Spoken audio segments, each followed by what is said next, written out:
1999-cu il, Yugoslaviya, NATO Belqradı bombalayır, səbəb Miloševiçin soyqırım planlaşdırması. Müharibədən sonra tribunal onu ölümündən sonra müvafiq maddə üzrə ona bəraət qazandırdı.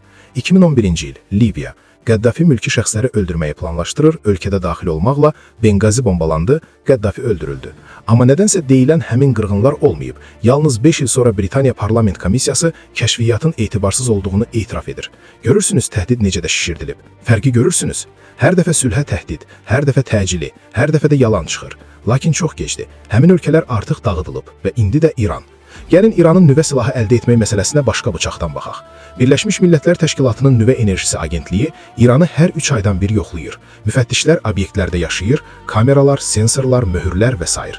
Son hesabat 2026-cı ilin yanvar ayında deyilir. Sitat: 60%-ə qədər zənginləşdirmə qeydə alınıb. Bu isə nüvə silahı üçün kifayət deyil. Bunun üçün 90% tələb olunur. Bu faiz yalnız reaktor yanacağı, dərman və enerji kimi şeylərə istifadə oluna bilər.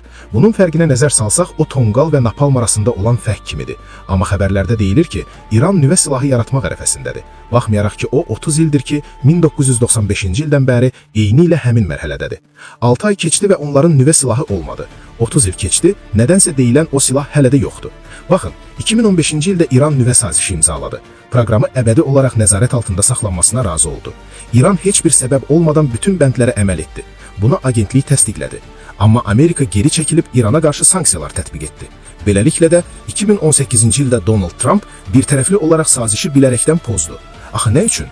İranın sazişə riayət etmədiyi üçün? Bir dəqiqə, durun. Əgər İran təhdidlisə, niyə onu tərksilah edəcək bir sazişi pozmalısınız? Sizcə bu məntiqə uyğundurmu? Cavab çox sadədir. Elitalar İranın bombalarından qorxmur.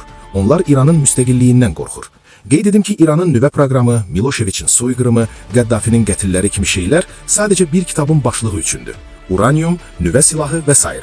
Əminəm ki, bu sözlər bəzilərinizdə qorxu hissi yaradır, deyilmi? Əslində Donald Trump'ın məqsədi İranın nüvə silahı arxasında gizlətməyə çalışdığı Epstein faylı, litium ticarəti və trilyon dollarların gizlədilməsi durur. Bu klassik bir sxemdir. Necə deyərlər, sağı göstərib sol ilə zərbə endirir. Həmin nüvə məsələsinə də çox məharətlə istifadə edir. Növbəti sual. Əgər İranın nüvə proqramı bu qədər təhlükəlidirsə, niyə İrandan 100 kilometr aralıqda yerləşən İsrail həmin reaktorları vurmur? Buna ki imkanı var. Onların belə hücumları tarixdə olub.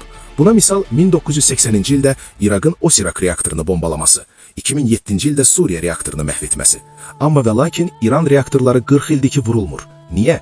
Çünki əsl məqsəd proqramı məhv etmək deyil, onu bəhanə kimi istifadə etmək, dünyanı həyəcanda saxlamaq və lazım olduqda litium, dollar logistikası, nüvə təhdidi adı altında yararlanmaq üçündür. Məlumdur ki, bu yalnız kitabın üz cildi üçündür. O kitab ki, həmin kitab pul haqqındadır.